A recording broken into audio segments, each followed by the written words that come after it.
reconvene our meeting, and immediately, and in so doing, let me welcome Dr. Kriel, who has kindly accepted our invitation to act as consultant/advisor to this Joint Select Committee on National Security in the Parliament of the Republic of Trinidad and Tobago.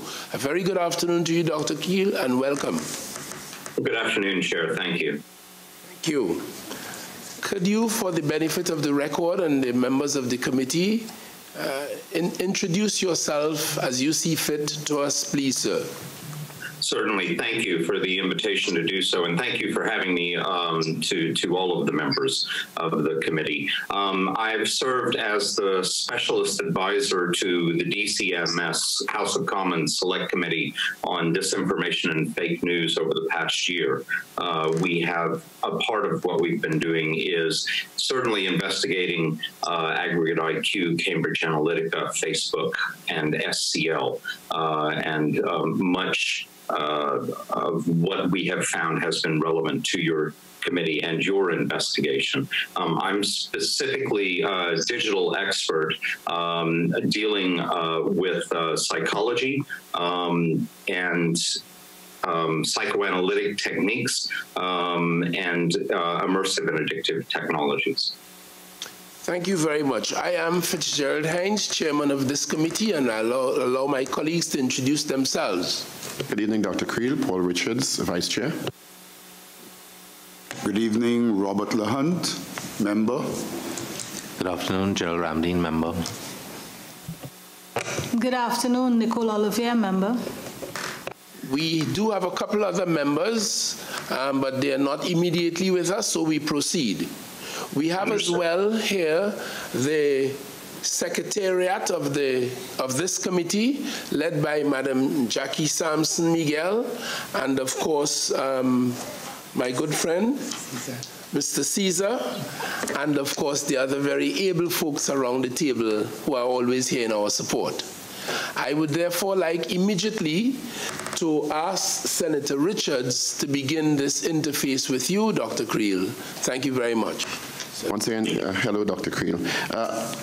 For the purposes of the committee and everyone else who may have access to this, could you just start by giving us an overview into the history of data and data usage, not necessarily in this limited to this particular context, but certainly the issues related to data collection, data harvesting, data mining, data brokering, access, storage, and influence brokering in the context of data. Certainly. I think it would probably be useful to discuss it in the context of politics and how that has worked. The use of data has become quite common. I think one of the best examples, and it's an often cited example, was that the Barack Obama, the initial Barack Obama campaign in the U.S. presidential election very actively used data. However, they very actively use data in a legal way. And what we're finding ourselves dealing with now is a common practice of the use of data and micro-targeting of individuals and voters, but in illegal ways. And this illegal micro-targeting has become the subject of a number of investigations around the world right now.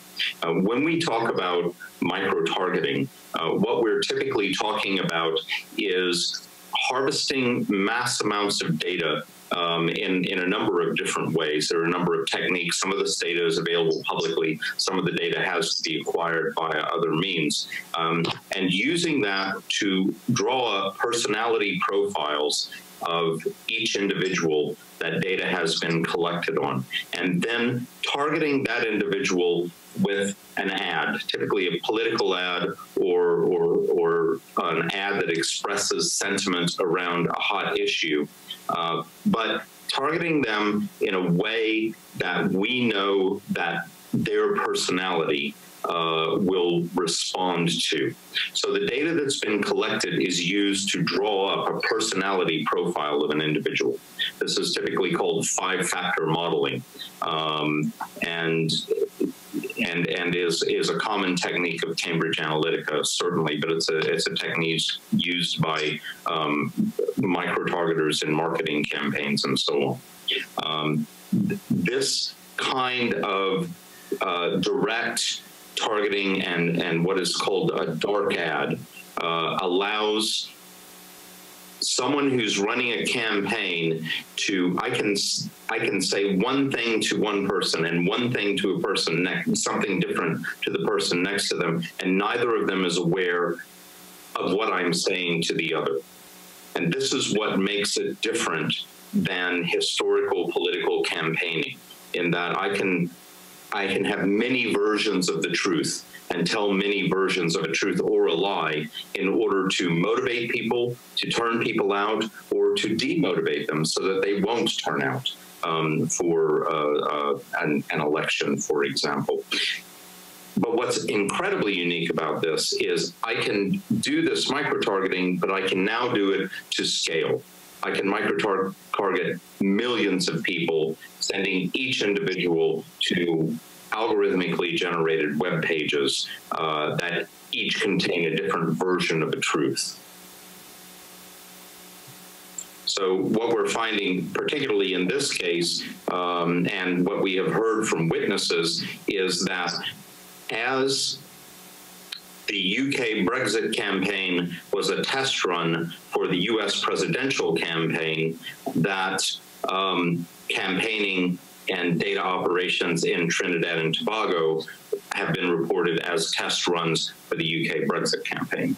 You mentioned legal versus illegal application, and I'm wondering how that is grounded and how you differentiate legal in terms of the difference between legal and illegal data collection and access, and the legalities implied in micro-targeting depending on the legislative framework in any particular jurisdiction.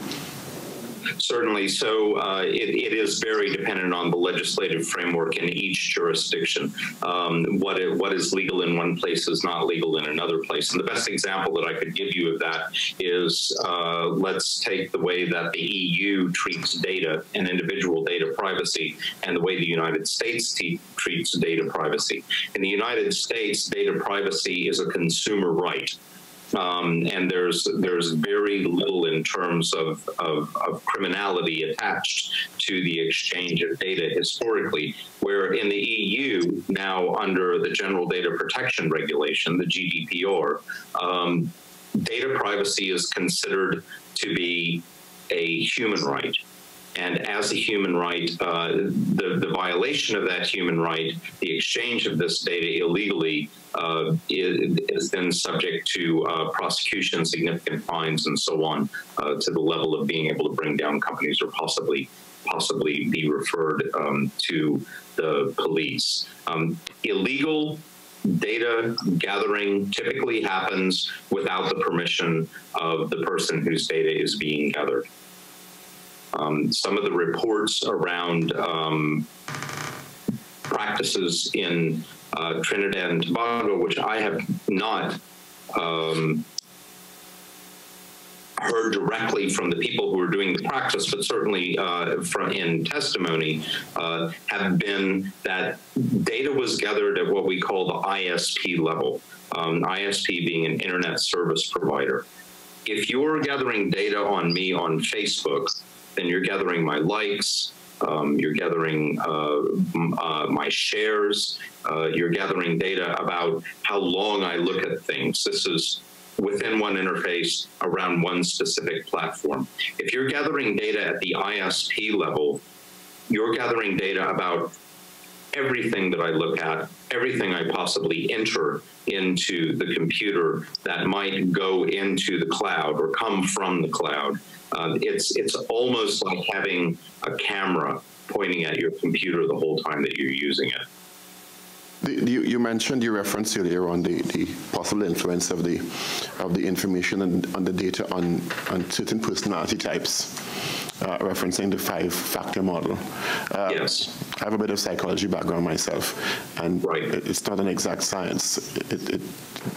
There's no direct, the trends that are established, I mean, we can go from people who are advocates for and advocates against Catel's 16-factor model to the Big Five model. How does one be definitive, given the number of variables involved contributing to human behavior? And I know multimedia is a powerful social factor in defining, well, this specifically influenced someone's behavior in a particular direction in a commercial or political sense. It's not an exact science. I would agree with you completely, and I think that establishing the efficacy of 5-factor modeling or any other kind of modeling is incredibly difficult. You can certainly gather enough reports that will come down on either side as to whether this is effective or whether this is not effective. What I would say is the effectiveness of it should not have an impact on the pursuit of the pursuit of illegality if data has been gathered illegally. If someone has gathered a lot of data illegally and then what they've done with it is a mess and doesn't work, it doesn't matter. It's still illegal. If I attempt to murder somebody and I'm just really bad at murder, I'm still an attempted murderer.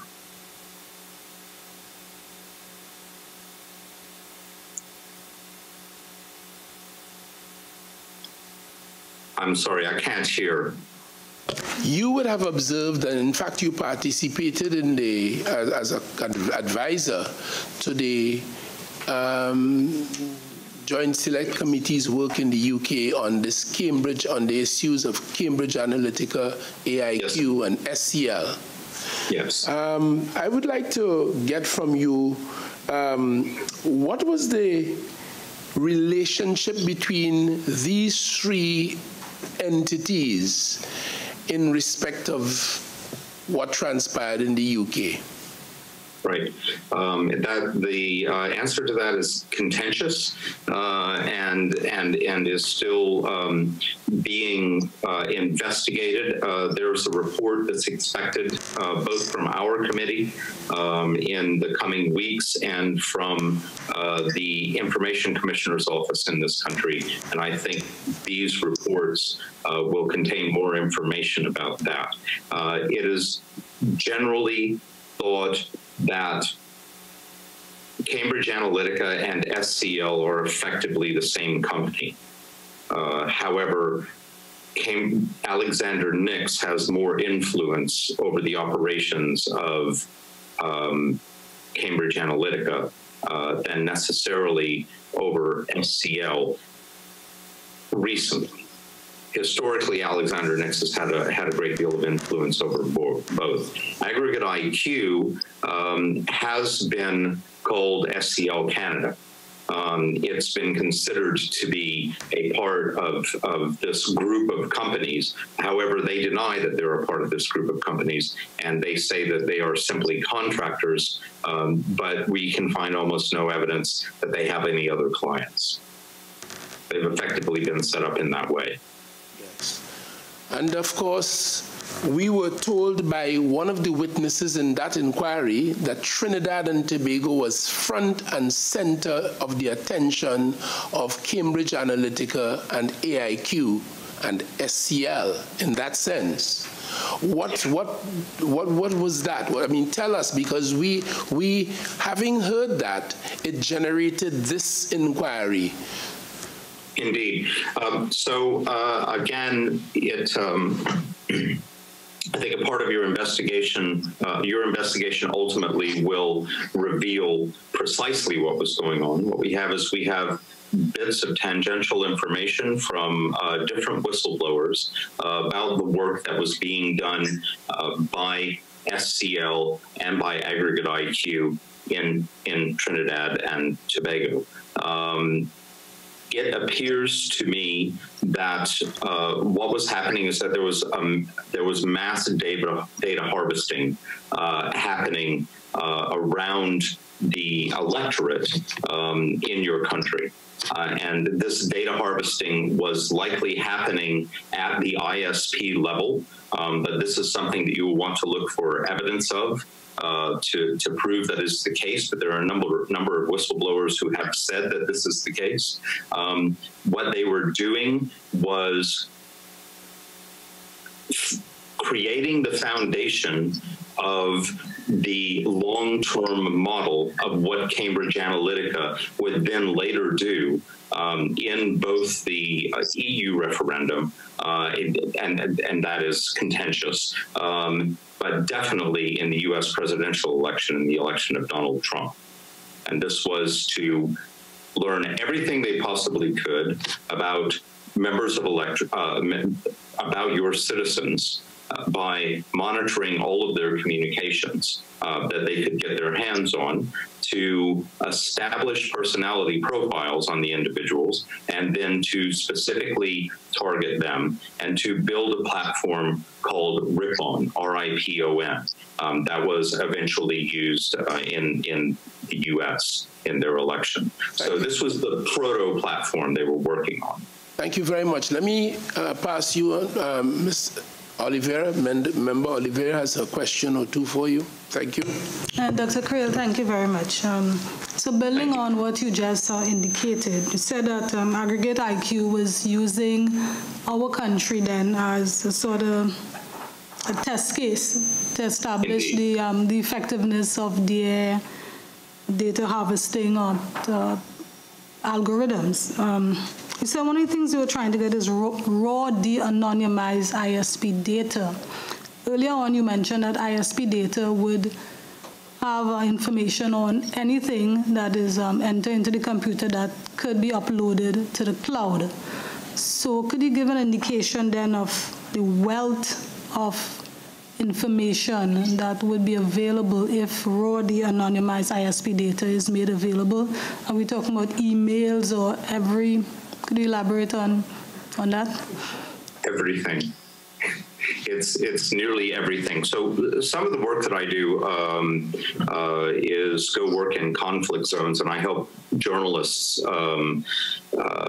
figure out how to operate in that context. And I've done this work in Iraq and other places. And one of the challenges that I put to them is, if you need to operate secretly, can you go off, how long can you go off grid and continue to operate? And the truth is, you just simply can't operate if you're off the grid. There is no getting off of the grid. So what we would be talking about, if we're talking about it today, is location data. Where do you go? What do you do? Who are your friends? Who are you talking to? Who do you like? Who do you dislike? What are your personal relationships like? Where do you bank? How much money do you have? And so on. It's whatever data can pass up and down the cloud that you happen to use the internet for. Now, did they collect all of this data? We'll have to talk to witnesses and find out what data was specifically collected. Is all of this data useful? Yes, of course, all of this data would be useful. So once you have a smartphone and you're using Wi-Fi, everything that's transmitted through the mobile device would also be accessible if they are successful at this? If you're gathering data at the ISP level, and if that data is not somehow protected or encrypted.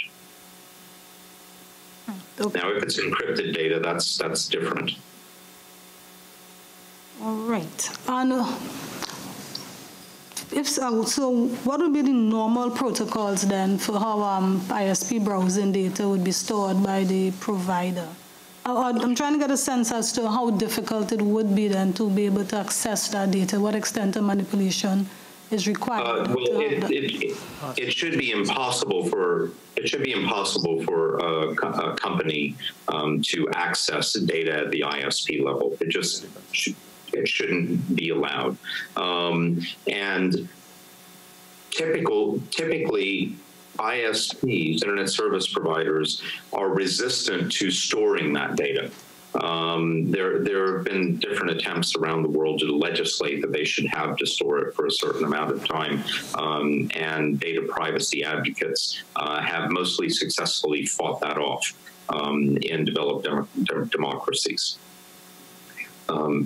However, that data is real and it really does exist. So if there was a relationship between a telecommunications company and, say, for example, AggregateIQ or SCL or Cambridge Analytica, then that would need to be looked into. But it would be possible then, I mean, well, should the onus be on the ISP to make sure that the data is protected, it's kept secure? It depends on the particulars of the law. In your country, whether who the onus is on about protecting this data. But certainly, if there were a financial arrangement or any kind of arrangement, contractual relationship where an ISP was providing that data to someone else, it is at best unethical. No, thanks. And I believe it's probably highly illegal according to your laws around privacy. Thank you very much. Hello, good afternoon, Dr. Kriel. Good afternoon. I'd like to pose some questions related to some examples based on the testimonies that were posed before. But before I go there, do you have an idea? I mean, okay, I'm hearing what is possible, getting the data, and what is the ultimate goal. We know. We know that probably this, I mean, it is history that Mr. Trump won the election, all right? But to what extent do we have any sort of empirical or is there any data or is it anything that substantiates the success rate of this process on influencing individuals? Is there anything around that, any data, information? I think that you can find a number of different studies about the success of these techniques. You can also find studies that say that these techniques are not successful. In fact, Christopher Wiley submitted to us a number of links to academic articles that established the efficacy of 5-factor modeling, micro-targeting, and so on. But it's contentious, as is almost everything in academia. It's very hard to establish the truth around academic ideas. But again, I would say that, first of all, to claim that this doesn't work has become a common defense by the people who, in fact, do this work. Alexander Kogan, who was contracted by Cambridge Analytica to set up a 5-factor modeling system, has come before the committee in the United Kingdom and said, well, it's really not very effective. We've heard from other people who've been practicing this that, well, it's really not very effective. It seemed that everybody suddenly thought that what they had been pursuing for the previous decade was really not very effective. What they've been charging people millions of pounds for was really not very effective. I think it's a defense that people use. What I believe is true about these practices is if I am, clearly from my accent, you can tell that I'm an American living in London. If I am a Republican, you probably couldn't convince me to be a Democrat by micro-targeting me. Nor if I were a Democrat could you convince me to be a Republican. However, what you might do is convince me that it's not worth going to vote today. So you could use this as techniques around voter suppression. If I'm in the middle, it's probably difficult to sway me either way in terms of my political viewpoints. However, if I'm out at the margins, if I'm already close to the edge of thinking in terms of left and right, then you can probably push me out to the radical edge. you can probably push me into action or discourage me from actions. These techniques work best around the margins, but the margins are where elections are won.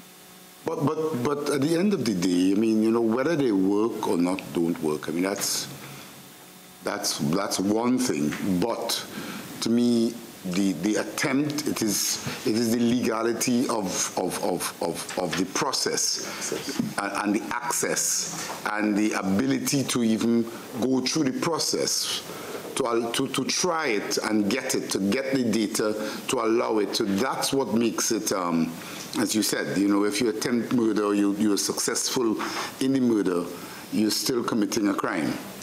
Indeed. Specifically, I mean, when I looked and I read through some of Dr. Wiley's statements, you know, Mr. Wiley, not Dr. Wiley, sorry, Mr. Wiley. Again, I just wanted to get an understanding of how, as an example, what are some of these possibilities? So he talked about there was relation to the Russian research, which I've also provided emails about whether you could create a dispositional profile and then quantify that in data of people who are more likely to commit a crime. I do not work continually. I mean, how exactly, break that down as a practical example as to how could it actually applies or works? I'm not myself convinced that predicting people's criminality is necessarily going to work. That doesn't mean that it doesn't make for a good sales pitch for a company who wants to try to sell this. But in general, the way this would work, so what five-factor modeling does, and I'm certain that your member colleague also will have a great deal of detail about this, is you take 5 aspects of a person's personality. It's called the OCEAN system, O-C-E-A-N, and each of those stands for something. For example, O stands for openness, N stands for neurosis, and you rate someone on a scale there. It's not that far off of Myers-Briggs, which is also a very contentious way of trying to quantify people's personalities, but it is supposed to be considerably more accurate than Myers-Briggs has been historically. And it has been proven to be relatively inaccurate. So by rating people on a scale across these 5 different factors, you then develop a personality profile of that person. Now, with that profile, you hopefully can determine what that person will be responsive to. What is it that they fear? What is it that they view as reward? And can you then appeal to those things? Do you want to scare people? Do you not want to scare people? So if someone is a rule follower, for example, that means they care a great deal about the opinions of the people around them, and they care a great deal about the perception of them as an individual.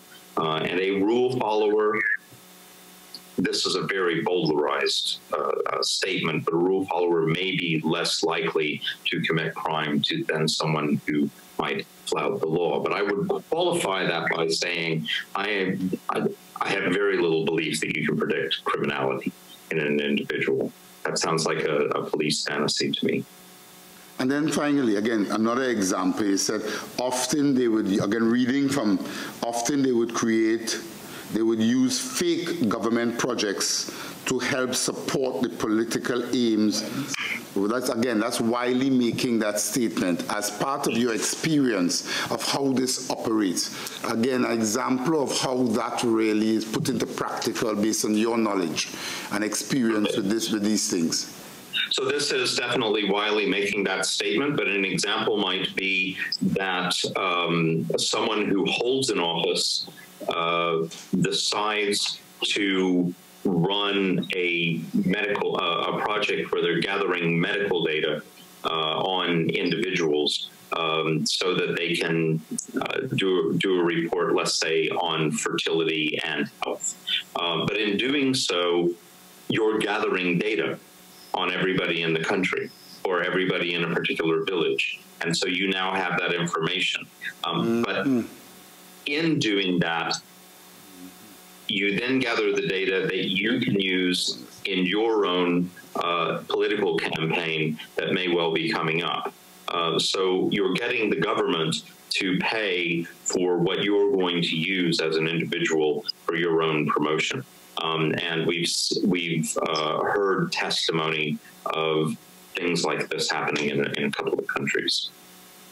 Oh, okay, I understand. Thank you very much. Just to add, Mr. Chairman, just to add balance, because we want to kind of be tempered in our expectation, especially dealing with 5-factor models and 16-factor models, etc. And Dr. Kriel alluded to it. It's very akin to what we know as psychometric testing. But yes, predisposition does not mean a definitive behavior pattern. It's a predisposition that is established by weightings on the 5-factor model. And in addition, correlation does not mean causality. So we need to be very careful in interpretation of the efficacy of the process and the methodology. I would agree with that. Yeah. Thank you very much. Mr. Ramdeen? Good afternoon, Dr. Kriel.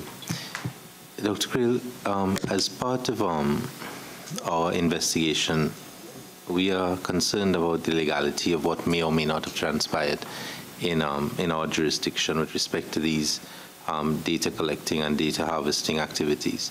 Have you had at all any opportunity to look at what the legal framework in Trinidad and Tobago may be in relation to these types of activities? I have looked very briefly, but I would have to say that it's beyond the parameters of my research at this meeting. Okay. That's all.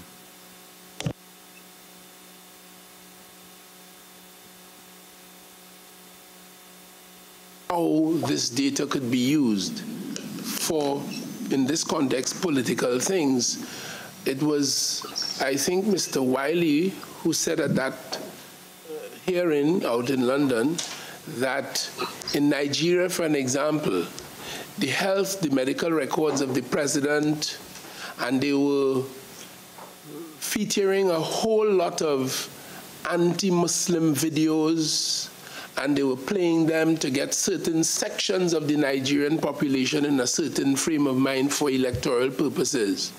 In addition to that, Facebook eventually admitted that AIQ had access to a certain app, apps in Facebook, which allowed them not only to reach individuals, but all those individuals' friends. And millions of Americans were caught in that network, so to speak. In a small country like Trinidad and Tobago, because they say if you get 100,000 people and put them into their data into those apps, with all their friends and contacts, you have millions of people covered. It should be pretty easy to cover all of Trinidad and Tobago in no time. I would say that yes, probably everyone who has a Facebook account in Trinidad and Tobago has had their data harvested.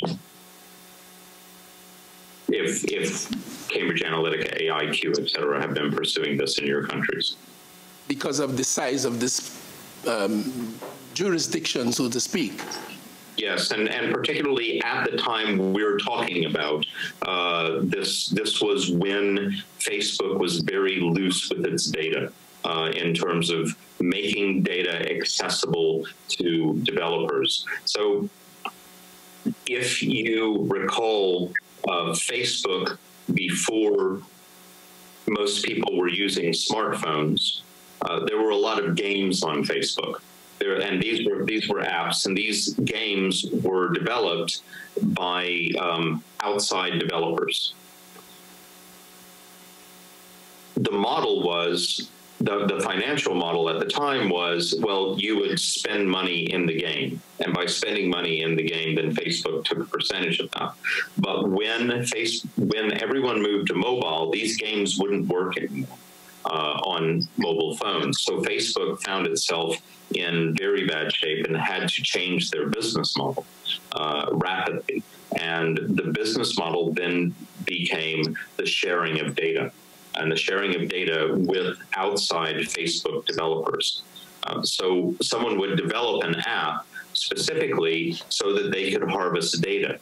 And it wouldn't appear that that's what they were doing, but it's obvious that that is what they were doing, and that became the model, to harvest that data and then to sell it to other parties or to use it, et cetera. Thank you very much, Senator Richard. I had a follow-up question, Dr. Kriel, on that. How specific would an alleged or supposed client in any jurisdiction have to be regarding the type of data mined or harvested and analysis in relation to the purpose for which that data was intended? Or is data just generally collected and then analyzed and used for specific purposes, be it commercial or political or otherwise? When you say how specific would a client need to be, that is a client of whom? A political client looking to influence people, possibly influence people? Right, right. So there are a number of ways that you can target people on Facebook, dozens of ways to target people and more, way beyond geography. I can put together a profile of who I want to target based on religion, based on race, based on how much they like a particular kitchen product, and then buy ads and target that individual. So the client would have to say, I want you to gather data because I want this for this particular purpose. If it were my practice, what I would do is I would gather all the data, and then I begin filtering it in terms of what for each individual client. But I would have all the data, and I wouldn't regather it every time for each new client. Dr. Kriel? Yes. You said at the top of your presentation to us here today that what was done in the Barack Obama campaign, the initial campaign, was done but legally. And many persons who would have listened to the inquiry that you participated in the UK and would have heard from, what's his name? No, not Wiley.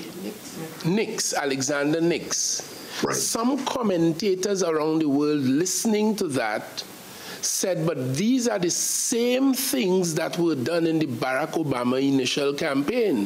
Why challenge or accuse Nix of doing something wrong? So it appears to me there's a bit of a complex, a bit of a conundrum between what is legal and what is illegal. And I'm asking, is it possible that to me it defies the boundaries of legal and illegal if it could be used to manipulate voters, whether it was permissible within the laws of a country or not. What are your thoughts on this? And as a follow-up to that, what are some of the gaps that you would think you've seen in some jurisdictions in relation to regulating this matter, even as between legal and illegal?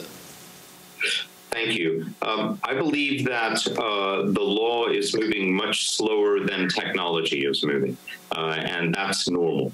That politicians are not necessarily specialists in the development of new technologies, and so there are a lot of subtleties that have to be understood before legislation can be put in place. Also, we don't make laws about things until we realize that they're bad.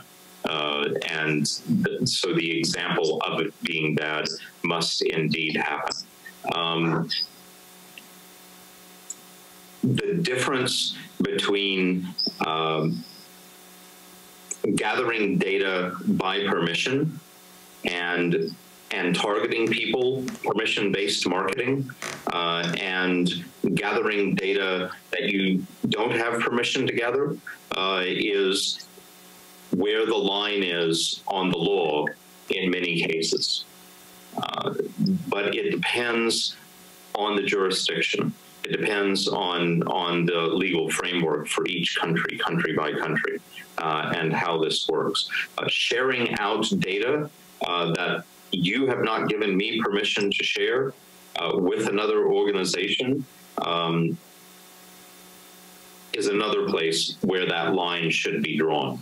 And there has, we've seen evidence of sharing, mass sharing of data amongst the Republican Party. Another place where the law is often broken is when that data is exported from the country and processed in another country. So that's an issue. Another issue is there a foreign agent working in a particular country, and is that legal in the context of electoral law? This is another issue that needs to be looked at. And so your colleague's question earlier about the legal framework of Trinidad and Tobago was a very important question that I wouldn't want to address until I'd done a thorough study of your laws around these particular issues. Thank you. Thank you very much, Mr. Leon. So it is very possible that you could end up in a situation where a lot of activities, legal, not legal, to a particular jurisdiction, but activities that might have been, if you consider, if you use the ban as this was legal, not legal means, but it could have been illegal if proper laws or if used in another jurisdiction. That's very likely based on the bar that moves. So what happens in a particular country because of the archaic laws, right, might appear to be unethical but not illegal, but in another country it could be both unethical and also illegal. Is that, yes, that's very possible that could happen. I think that's absolutely true. You know, there are the courts and there's the court of public opinion. I think in the court of public opinion, especially when we're dealing with politics and especially when we're dealing with elections, even if something is not illegal, if it's deeply unethical, I think it's very important that this be brought out and spoken about, and that the voters understand what happened. Also, if you are, as legislators, in a position to update the law to work with this technology, it's really important to understand what just happened. If something bad has happened, if something unethical has happened, then it's important to understand that in detail so that when you sit down to make law, you make the appropriate law. Thank you very much. From the information we gathered when looking at the UK inquiry, it seems that Cambridge Analytica sold a product, and that product was electoral victory. Now, in arriving at that destination, I mean, some of the services that they would provide have been described as robo-dialing, IVR polling. Could you just elaborate on how these things work practically?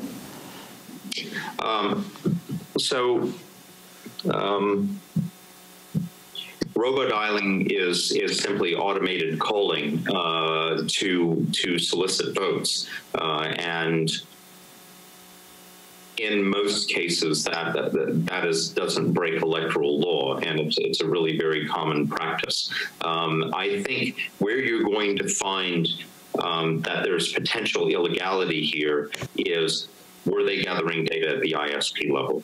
Were they recording people's phone calls and using machine learning software in order to analyze the text of people's calls so that you have something machine readable, so that then you can develop a profile of that particular voter? There's nothing illegal about profiling voters. There's nothing illegal about targeting voters. And in fact, there's little that's illegal about micro-targeting. Most of the legality falls about how did you gather that data. Even if what you're doing is unethical, the law will be around the data. So essentially is what source was used to provide the information that is then used to further your election campaign? I think that's absolutely true. But also, where has the finance come from? Has the finance come from within the country, or has it come from outside of the country? There are also allegations in terms of some of SCL, Cambridge Analytica's work in the Caribbean, where Cambridge Analytica was almost the bribe itself for what was actually going to happen in the election. That there would be deals around business with a potential with a potential candidate. And the idea is we need to get this candidate to win, and then a deal will be done. And our bribe to you is we'll provide you with Cambridge Analytica to win your campaign for you.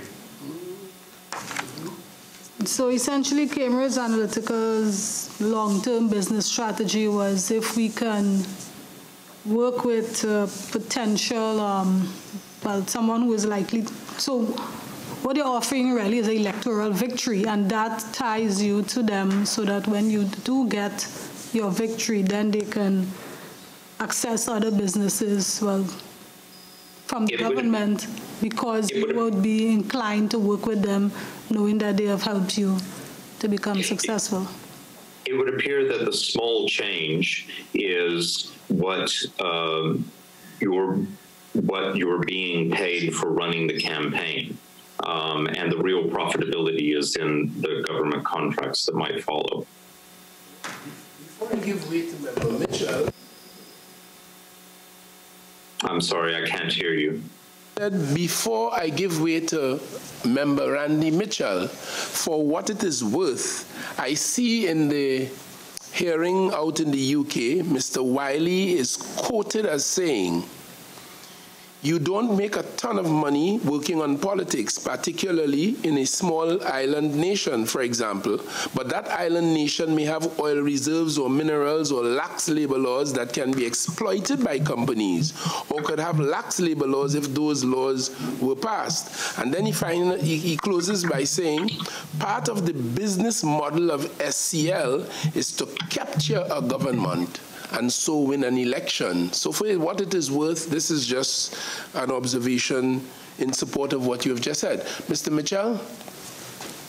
Thank you. Thank you, Dr. Kriel. Good evening. Now that the illegality or the unethical behavior with respect to Cambridge Analytica, AggregateIQ, Strategic Communication Laboratories, and as well as Facebook has come out, can you give us an update as to what is the status of these companies, and what do you think happened to all that data that they may have mined? The status of the companies is murky. The modus operandi of these companies, these kinds of companies, is to use shell companies. So you have companies within companies. We all know about shell companies and offshoring. But Emerdata is a new company that's been established that a number of the major players from Cambridge Analytica and from SCL are a part of. Emerdata is, it has been claimed that Emerdata has shut down, but in fact they do appear to be operational, and they're out there. Some people from Cambridge Analytica have gone to or founded other companies in the United States, and they appear to be active in elections at the moment.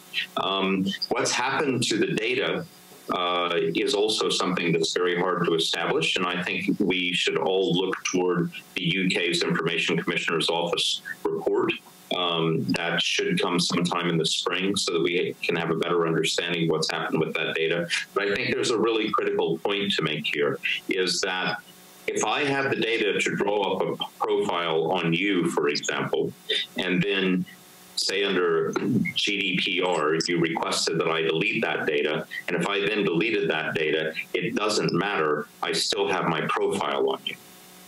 So I may not have the data about you, but I have everything that I need in order to move forward and micro-target you. I personally think that probably all of that data that was gathered off Facebook users is probably for sale on the dark web. Okay, but do you think in the transaction, do you think that the client who wishes to succeed at an election, do you think that he may possess that data? I think that a client organization probably would not possess that data, but I think that it would be in that client's interest and in the service provider's interest for them to merge their data together. So, for example, a political party will have data on members of the political party or people who are on voters. You would want to, as a party, you would want to merge the data you have with the data that someone like SCL Cambridge Analytica might have, and then do what you can with it. But do you and do you think that the political party, they would have the profiles? They would certainly want to keep the profiles in the transaction? I don't know that they would know what to do with those profiles unless they had the staffing to work with them.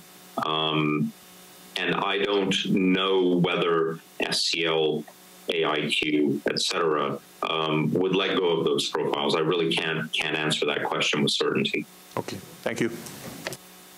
Dr. Kriel, I know you're not, law is not your area of expertise, but certainly from the trends you've seen since this paradigm has evolved in the UK and the US, how do you see, or what has your experience been in terms of how it's influencing telecom companies, ISP providers, and their hosting of social media platforms, if at all? Yes, well, I don't think that ISPs, I don't think industry has been very responsive to these inquiries. I think that industry has, in fact, made it difficult to pursue these inquiries, and particularly the big social media companies and so on. And I think it's a particular challenge, especially where we've seen election interference by adversarial nations. So Russian interference in the U.S. elections would be a very good example. There was a time when, if Russia were interfering in the politics of the United States and a company was found to be obstructing an investigation, there would be quite serious consequences for that. There don't seem to be the serious consequences for that at the moment in terms of the way that, say, Facebook is being pursued by the government. So I don't think companies have been responsive enough. And I think in many examples, we're seeing that there's not the political will in some countries for legislators to respond to this appropriately or as severely as they might actually need to do. Germany has been very good and very progressive in establishing laws around disinformation campaigning and its relationship to political campaigns. And so I think that's a very good place to look. The legality of data accessing aside, do you see any parallels with what has happened in the past 30 or 40 years in terms of the regulation of campaign content volume that has happened in traditional legacy media with what we're seeing may happen in some jurisdictions with targeting of content and messaging online through social media and web? I think that there are analogs, but I think it's really important to look at the difference between what's happening with these technologies now and what's happened in traditional campaigning. If I ran a campaign that said all cats are bad traditionally,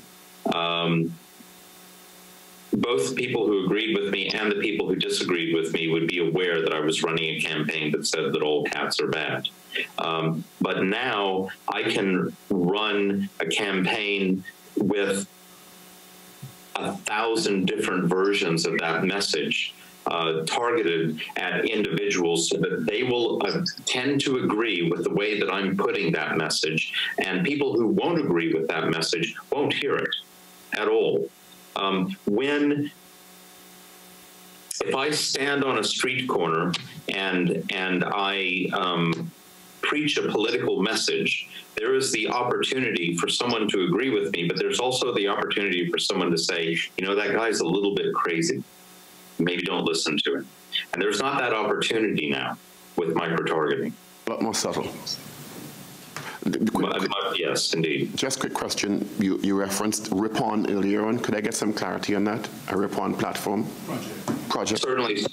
So the Ripon project is a platform that was developed by AggregateIQ to be used in elections. And it has to do with door-to-door targeting, but also containing personality profiles on individuals. And Ripon in and of itself is not necessarily illegal.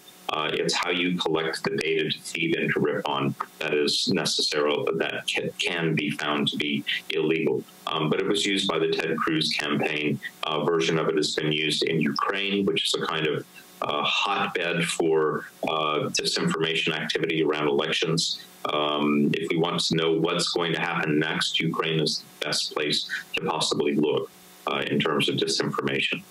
Ripon would let me know as I canvassed a neighborhood which homes would be receptive to my message and which homes wouldn't be. And if I went to number 23, how I needed to craft my message so that the person in there might listen to it. And it would tell me, don't bother going to 25, but here at 27, you may have a winner. So that was Ripon.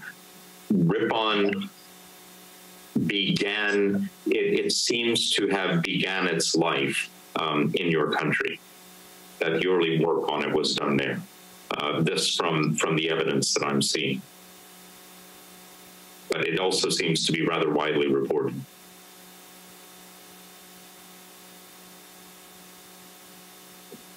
I'm sorry, I can't hear you again. I'm sorry. We have two more questions for you, one from Mr. Mitchell and the last from yours truly as chairman. Okay, thank you. Thank you. All right, Dr. Kriel, could you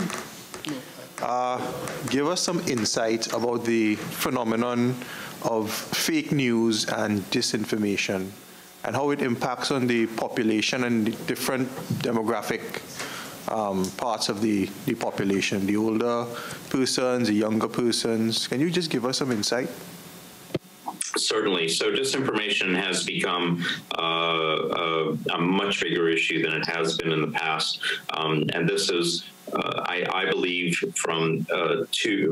for two primary reasons. One of them is that the Putin regime is very active in disinformation campaigns around the world, especially in both developing democracies and mature democracies. And their campaigns have been effective. The other reason that disinformation is such a problem right now is that social media companies have failed to deliver a safe product to their users. And it's a really unique moment in history that this failure and how it has been allowed. So if I made children's toys, children's fire trucks, and I painted them with red paint, and that red paint had lead in it, and it ended up poisoning children, then you would not allow me to make those red trucks anymore until I fixed that problem. We have a problem with social media where a product is being created that is a danger to democracy. And in fact, it has broken democracy in some cases. But we continue to allow the social media companies to make their product, in fact, and we allow them to say, well, we know we're not perfect, but we think we can fix it in about 10 years.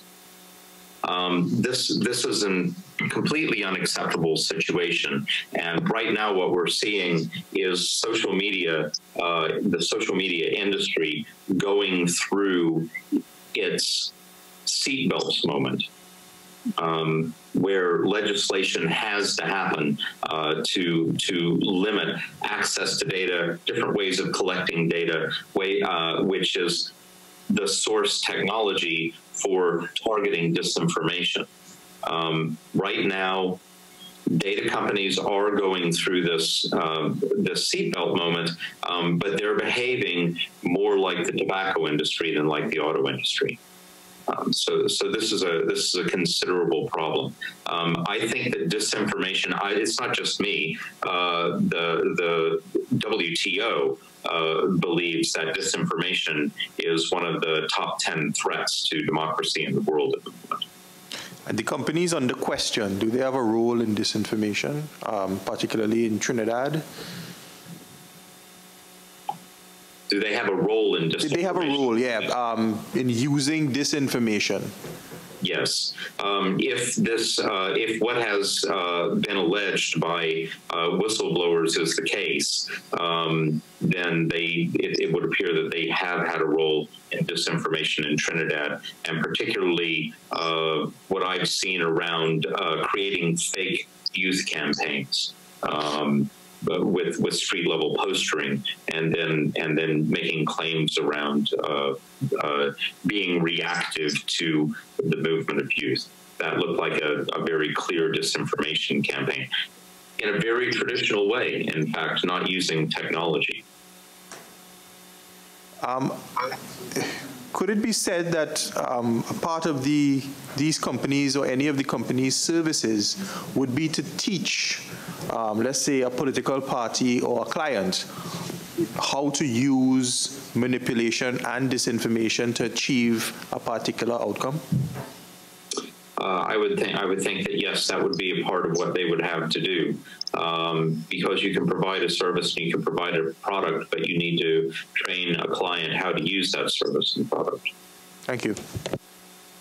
Just following up, so fake news and disinformation is almost a strategy or a process on its own outside of driven by data. I mean, if you put just that whole concept of fake news and creating and getting that in itself is if I'm hearing you correctly, is a process and a driver on its own. It is. I mean, propaganda has been with us for a very, very long time. Yes, yes, yes. All right, okay. Thank you, Dr. Kriel. Given your background and your experience, which is why we asked you, and we are happy that you consented to work with us in this process. Thank you. And given your understanding of the inquiry proposal, which we drafted as a committee and we shared with you, you would be mindful that this interface with you represents the first phase of our inquiry, where you, as a professional and an expert, would have advised us today in the way you did to prepare us for the actual inquiry that we will now be pursuing. With those as a backdrop, is there any approach based on your experience that you would want to suggest we take, types of persons we call before us, the order in which we call them, that kind of thing we want, because we want to have a very effective and useful inquiry. And then, of course, you know, our third phase would be to make recommendations to the larger parliament for improving laws if necessary and taking action to prevent ourselves from being afflicted by that which you have described. If you consider that what I have just requested is too much to articulate today, we'd be very happy if you can forward some thoughts to us on that matter, on those matters in the very, very immediate future. I absolutely will. I will submit something written to you about a process and suggested witnesses and so on. What I would articulate to you now is to I believe it's important to speak to experts, but I think it's also important to bring in the people who actually did these things if it's possible for you to compel them to come in. I think that there have been also a number of witnesses, there have been a number of whistleblowers that have been called before committees around the world, and it's important to bring in those people. You can use the work of the other committees to decide which ones might be best. I also think that you would find members of other committees to be very good sources of information and experience, and perhaps they could testify as well over the internet like I'm doing today. Dr. Kriel, on behalf of this committee, of this Parliament, on behalf of the Secretariat and our support staff, on behalf of all of us here in Trinidad and Tobago, I would like to thank you for this initial interface. It has been very beneficial to us. I'd like as well to thank you for your commitment to further serving us in this process, and we wish you the very, very best until we meet again. Thank you, Chair. It's my honor. Thank you very much, Dr. Kriel.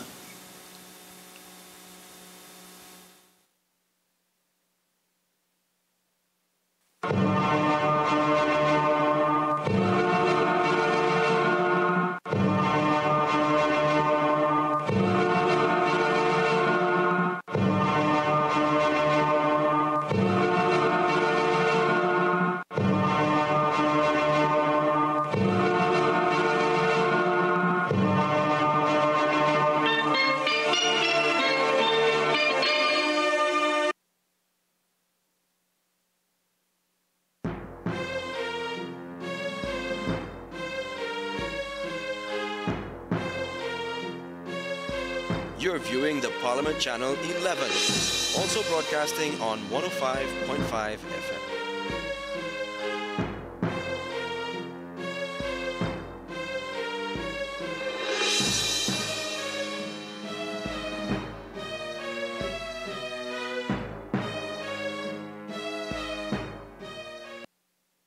The world's largest and smallest, richest and poorest countries make up the Commonwealth.